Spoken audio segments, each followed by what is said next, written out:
Welcome to my channel, The Binge Eating Therapist. I'm Sarah, former binge eater turned psychotherapist, and my mission is to use this space to bring content to you to help you understand your struggle with food and break free from binge eating. In this video, I want to talk about the idea of self-sabotage. So binge eating can feel like you are acting against your own will. It can feel like you continue to do this behaviour that you really don't want to be doing, and you can't understand why you keep doing it. And a lot of people think about this as self-sabotage. So just to quickly give you a very brief definition of self-sabotage from the dictionary so that we're all on the same page. Self-sabotage is simply to deliberately stop yourself from achieving something or to deliberately prevent a plan or process from being successful. So why would we do this to ourselves? Why would we deliberately block ourselves from getting the thing that we really want? One of the ways that I talk about the binge eating struggle is that it is a conflict. No matter how strongly you feel like you do not want to be binge eating, the fact that you are means there's a part of you that does. And chances are you hate that part and you just want to destroy it. And you might see the work as I need to just figure a way how to cut that part off from me and cast it out to sea because it's just not helpful. But what that does is it misses an opportunity to understand what that part is. And also, we can't do it. We can't cut off part of ourselves. But we keep disowning it and trying to separate ourselves from this part of us that binges because we don't want to look at it and figure out, well, maybe actually there's part of me that does want to binge because that feels unacceptable because you don't want to binge. Anyway, I want to share with you some of the common conflicts that I think leads to what you might think of as self-sabotage. So if we think of ourselves as actually being made up of different parts, and quite often what's going on with any kind of compulsive behaviour or problems that we have that seem to be problems about ourselves, is that there are two different parts of us that are competing for different things. And the problem with that is when one part wins, part of you always loses. So you find yourself just in this constant battle with yourself.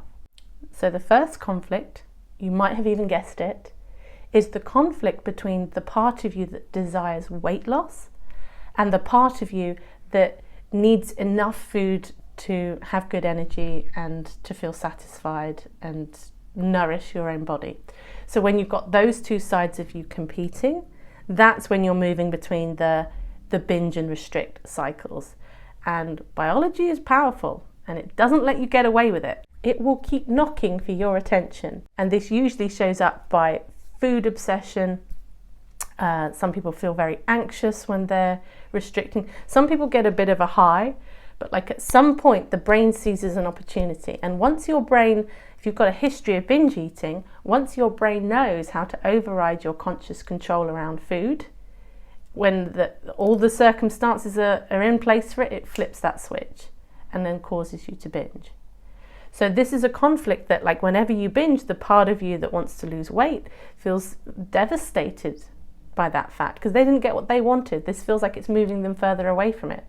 But likewise, if you're focused on the weight loss and you're losing weight and you've got this other part of you as well that struggles with binge eating, chances are like that part is then going to start making some noises and wanting to be known. And I often think the parts that we push outside of our awareness tend to be the parts that seem to trip us up and affect our behaviours in ways that we don't understand where it came from. Now the second conflict that I wanted to give a mention to is the conflict between wanting to feel safe and tolerating fear. So this one doesn't feel rational. This is in the realms of the emotional experience around food with some people. So if you're somebody who you've had that thought or that this feels true for you, that food and binging and eating in certain ways makes you feel safe, it can be a way of managing anxiety, it can be a way of managing uncertainty, is to eat, is to soothe that fear away. Because when we eat, and particularly when we eat larger volumes of food, it can kick in our parasympathetic nervous system, which is the part of our nervous system that pulls us out of the fight or flight. So people will talk about feeling grounded afterwards. So when you've got these two sides, you've got the fear and safety competing, quite often safety wins because safety is so important. It gets tied in with your survival drive. But actually, what is usually the case, and not for everyone, there might be trauma and other things around for you that may be much more complex, but for perhaps a lot of people, that idea of how do I tolerate uncertainty? How do I tolerate fear? How do I tolerate not knowing something? Because quite often the restriction part, that desire to control, is a way of trying to make things certain and known, and another way of trying to make things safe until it swings the other way and you're back in the chaos again. And the third conflict I wanted to give a mention to was the desire to escape versus staying present. Now this is a biggie, because particularly when you look at intuitive eating or mindful eating, a lot of it requires us to be more present, but ideally not becoming over focused on something, not creating anxiety around that. But for a lot of people, staying present with food or even staying present in their lives just feels agitating. There's so much that can stir up. And this one often ties in as well to having very high expectations of yourself. So when it feels like you're not meeting those expectations, you're not doing what it is you're supposed to do, or you feel like you're letting other people down, that can feel difficult to tolerate and to stay present when you feel like that. Because and this idea, especially around food, is if I'm present with my food, that means I would be eating perfectly if I was present with my food. And that's something that pulls people out of mindful eating and is really confusing for people. Because this mindfulness, this being more present, doesn't make them feel calm. They feel agitated. They feel that desire to escape themselves.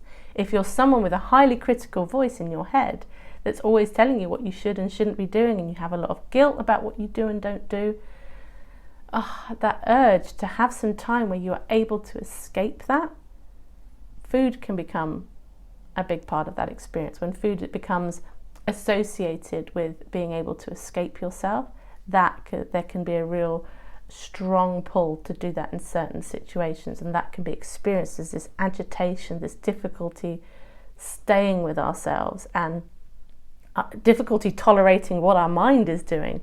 We want to distract ourselves and slow our minds down, and food can become a way of trying to do that.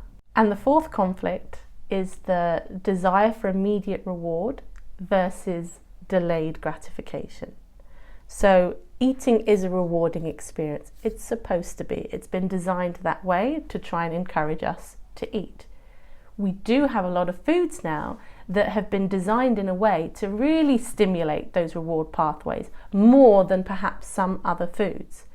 So what they've seen in some of the research, and I'm mindful about talking about this because people can use this as a way to beat themselves up or to try and label themselves as food addicts. But some people experience that the more often they eat these highly rewarding foods, the less rewarding they find other foods.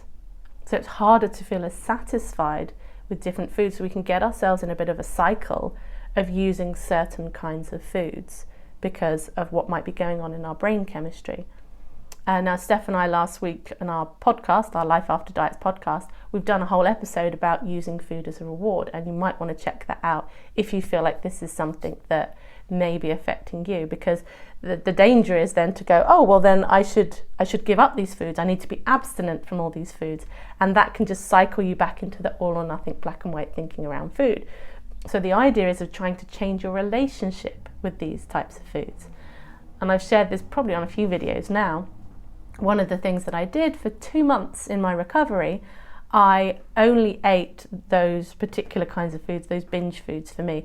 And I also want to note that not everybody binges on, these particular kinds of food. People can binge on anything. But for me, it was kind of the higher sugar, more processed foods. Was that whenever I wanted these foods, I could have them whenever I wanted. But the only condition was I had to sit at the table and I couldn't distract myself. And I had to really try to enjoy these foods. So I wasn't trying to punish myself. I was trying to change my relationship with these foods and the association that I had established between these foods and watching television. And I think that also tied into the last conflict for me. Definitely food was around escaping. I was constantly beating myself up for various things. I still catch myself doing it now. And I don't even realise I'm doing it. I always thought I wasn't somebody who had a particularly critical voice in my head, because I'm not really I don't call myself names, but it was this constant not doing enough. I don't put enough effort into things. I'm not doing my best work. All these kinds of things that would come up for me. So next time you want to write a binge off as self-sabotage, it might be worth coming back to this video and considering these conflicts, like what is it that's going on? What's really going on? If you just sort of swipe something off as, oh, I'm just self-sabotaging. I've got this inner saboteur who just tries to spoil every effort or any progress that I make. If that's your story about yourself, that's going to keep you stuck. There's no opportunity for any resolution there. And the thing is with conflicts is that they can't, when you've got two opposites going on at the same time, they can't be fully resolved in a perfectly satisfying way. And this is a great opportunity to practice stepping out of that all or nothing black and white thinking. To be like, can I tolerate this conflict? Can I give each side a little bit of what they want? Neither one of them's going to be quite happy with that, but neither is one of them going to feel like they've completely lost, and then the next time they want to rise up and win the next time you're in that same conflict. I feel like I've flown through this video. It's probably because I had coffee on an empty stomach. But if we can accept that there are different parts of us that want different things, the idea is that the work is we come in as this wise mind where we look at, okay, there's part of me that wants this, there's part of me that wants that. Right, how do I gently negotiate between these two parts? Again, we're not talking about getting in a battle. We don't want one side to completely take over, because the other side's going to feel like it's missed out and it's going to maybe act out later on. Gosh, isn't it a complicated business being human? I don't think the human brain is capable of comprehending the complexities of who we are and what makes us tick. And that can be hard to know, because we always want to stamp a story and meaning on our behaviour and what it is that we do. And I guess with this video I wanted to introduce that idea that two things can be true at once. You can want to binge and not want to binge at the same time. And the more you try and convince yourself you just don't want to binge, but part of you does, the more you're going to miss an opportunity to understand something important about your experience and then be able to do something different next time. But I hope that was useful. Thanks for watching. I will see you on the next video.